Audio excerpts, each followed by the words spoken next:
کیا شکرانے کے نفل پڑھنا جائز ہے؟ جب ہمیں کوئی نعمت ملتی ہے تو ہم شکرانے کے نفل پڑھتے ہیں۔ میں نے ڈاکٹر فرحت حاتمی سے سنا ہے کہ شکرانے کے نفل نہیں پڑھنے چاہیے، یہ حضور صلی اللہ علیہ وسلم سے ثابت نہیں ہے، اس بارے میں وضاحت فرمائیں۔ مجھے معلوم نہیں ہے کہ ڈاکٹر فرحت ہاشمی نے ایسا کہا بھی ہے کہ نہیں کہا، بعض لوگ غلط نسبت بھی کر دیتے ہیں۔ نبی صلی اللہ علیہ وسلم سے شکرانے کا سجدہ ثابت ہے، اور سجدہ بعض علماء کہتے ہیں اس سے مراد کنایہ ہے، یہ یعنی نماز سے کنایہ ہے۔ یہ تو ویسے بھی شکر کے طور پر نیکی کرنی چاہیے ہمیں، تو کوئی بھی نیکی کی جا سکتی ہے، سجدہ شکر بھی کیا جا سکتا ہے، وضو کر کے باقاعدہ 2 نفل پڑھیں گے تو اور زیادہ اچھا ہے، روزہ رکھ لیں گے تو بھی ٹھیک ہے، صدقہ کر دیں گے تو بھی ٹھیک ہے، تو اس میں کوئی حرج نہیں ہے، اس کے لیے ثبوت ضروری نہیں ہے، بلکہ شکر قرآن و سنت سے ثابت ہے۔ شکر کا کوئی اسپیسیفک طریقہ بیان نہیں کیا، اس کا مطلب ہمیں آزادی دی گئی ہے کہ ہم کسی بھی طرح شکر ادا کر لیں۔ تو نفل بھی شکرانے کے پڑھ سکتے ہیں آپ صدقہ بھی کر سکتے ہیں شکرانے کا، آپ روزہ بھی رکھ سکتے ہیں، کوئی بھی نیکی کر سکتے ہیں۔ صحابہ کرام بعض دفعہ شکرانے کے طور پر صدقہ کیا کرتے تھے۔ کعب ابن مالک رضی اللہ تعالیٰ عنہ کو جب کوئی خبر لے کر آیا نا کہ اللہ نے آپ کی توبہ قبول کر لی ہے، انہوں نے شکرانے کے طور پر وہ جو چادر تھی نا اپنی اس کو گفٹ کر دی جو یہ خبر لے کر آیا تھا۔ تو یہ سب چیزیں شکرانے کے طور پر ہی ہیں، نام کے لیے ثبوت ضروری نہیں ہے، کام کے لیے ثبوت ضروری ہے، نام آپ اس کو کچھ بھی دے سکتے ہیں۔ شکرانے کے طور پر کون سی عبادت کی جائے؟ ہم جس طرح نماز شکر پڑھتے ہیں، کیا اس طرح اللہ تعالیٰ کا شکر ادا کرنے کے لیے قرآن پاک پڑھ سکتے ہیں؟ نورین صاحبہ انڈیا سے۔ دیکھیں، شکرانے کے طور پر کوئی بھی نیک عمل کیا جا سکتا ہے۔ جب آپ کسی کا شکر ادا کرنا چاہتے ہیں تو ایسا کام کرتے ہیں جس میں سامنے والا خوش ہو جائے، تو اسے خوش کرنے کے لیے تھینک یو بھی بولا جاتا ہے، اسے خوش کرنے کے لیے بعض دفعہ گفٹ دے دیا جاتا ہے، بعض دفعہ اسے اپنے گھر پہ بلایا جاتا ہے، دعوت کر دی جاتی ہے۔ تو ایسے ہی اللہ تعالیٰ بھی بہت سارے طریقوں سے خوش ہوتے ہیں، نماز پڑھنے سے بھی خوش ہوتے ہیں، صدقہ سے بھی خوش ہوتے ہیں، تلاوت سے بھی خوش ہوتے ہیں۔ سب سے زیادہ تو ضروری ہے کہ گناہ چھوڑیں، گناہ چھوڑنے سے اللہ جتنا خوش ہوتا ہے کسی اور چیز سے نہیں ہوتا۔ دوسرے نمبر پہ نماز ہے، صدقہ ہے، تلاوت بھی کی جا سکتی ہے۔ روزانہ کتنے نوافل پڑھنے چاہیے؟ حدیث میں آتا ہے کہ کثرت سے نفل نماز پڑھو، تو روزانہ کتنے نفل پڑھیں جو کثرت میں شمار ہوں گے؟ کیا اس کی کوئی مقدار طے ہے یا نہیں؟ کاشف علی، اتر پردیش۔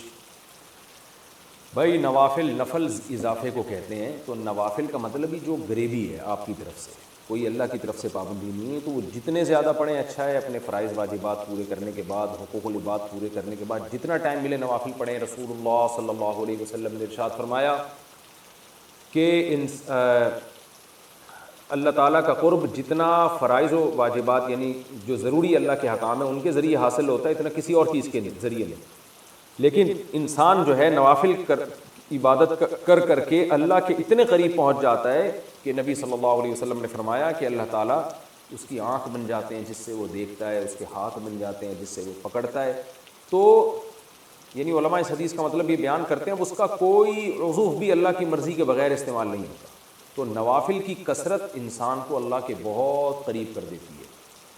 بلکہ ہمارے حضرت فرمایا کرتے تھے کہ اصل تو بندہ اور اللہ کا تعلق بنتا ہی نوافل سے۔ فرائض واجبات تو ایسی چیز ہے جو کرنی ہے، وہ تو ڈیوٹی ہے، وہ تو آپ کی ذمہ داری ہے۔ آپ کا اللہ سے تعلق کتنا وہ تو نوافل سے پتہ چلے گا کہ آپ خود سے اللہ کی کتنی عبادت کرتے ہیں۔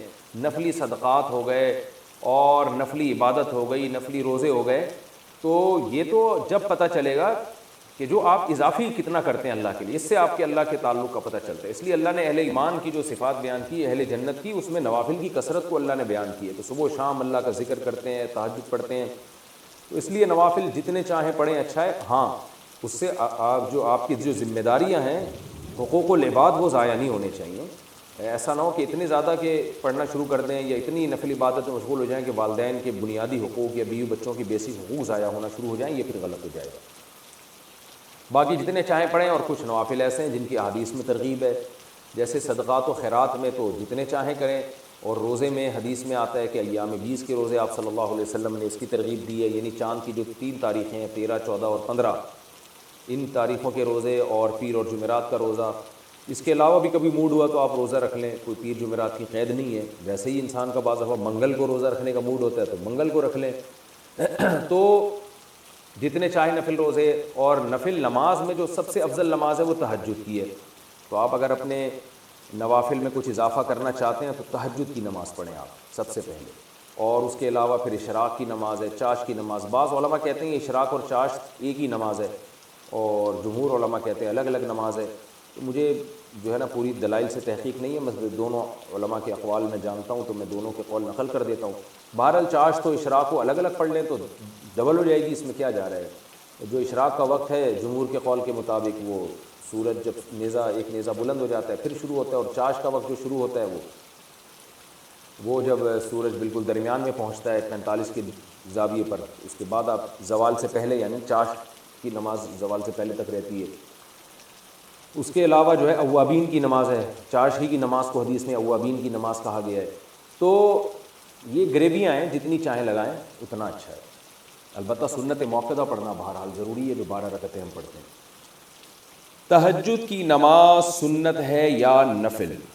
تہجد کی نماز سنت ہے یا نفل؟ صادق رفیق انڈیا سے. دیکھیں یہ سنت یا نفل یہ ٹرمز ہیں، اصطلاحات ہیں جو ایک دوسرے کے معنی میں بھی استعمال ہوتی ہیں. نفل کہتے ہیں اضافی نماز جو فرض نہ ہو، اس لحاظ سے تو تہجد نفل نماز ہے.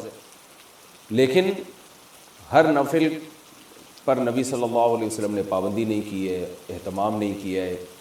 تو جو وہ نوافل جن کا آپ صلی اللہ علیہ وسلم نے اہتمام کیا یا آپ ان کو پڑھا کرتے تھے تو ان کو سنت کہا جاتا ہے. تو اس لیے تہجد اس لحاظ سے نفل ہے کہ فرض واجب نہیں ہے، لیکن اس لحاظ سے سنت ہے کہ محض ایک عام نوافل کی طرح اس کی فضیلت نہیں ہے، بلکہ آپ صلی اللہ علیہ وسلم کی عادت تھی، تو اس لحاظ سے یہ سنت ہے. تو بہتر لفظ اس کے لیے سنت ہی ہے، اور یہ عام سنت نہیں ہے، اس کی بے پناہ فضیلت ہے. قرآن مجید میں اللہ نے اہل جنت کی جہاں بھی صفات بیان کی ان میں تہجد کا بھی عموماً ذکر کیا ہے. جیسے قرآن مجید میں آتا ہے کہ الذین یبیتون لربہم سجدا وقیاما، ہمارے جو نیک بندے ہیں وہ راتوں کو ہمارے سامنے سجدہ اور قیام کرتے ہیں. اور سورہ سجدہ میں اللہ تعالیٰ کے ارشاد ہے تتجافى جنوبهم عن المضاجع يدعون ربهم خوفا وطمعا، کہ ہمارے نیک لوگوں کے پہلو رات کو بستروں سے جدا ہو جاتے ہیں اور اپنے رب کو پکارتے ہیں خوف اور امید سے. تو یہ ساری چیزیں ہیں. نبی صلی اللہ علیہ وسلم نے ایک صحابی کے بارے میں فرمایا کہ فلاں کتنا ہی اچھا ہے، کاش وہ تہجد پڑھ لیتا. تو اس طرح کی روایات ہے.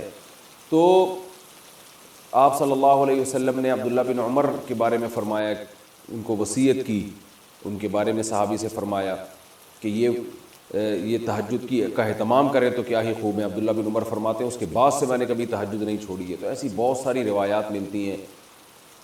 سورہ مزمل کا پورا دوسرا رکوع ہے ہی تہجد سے متعلق.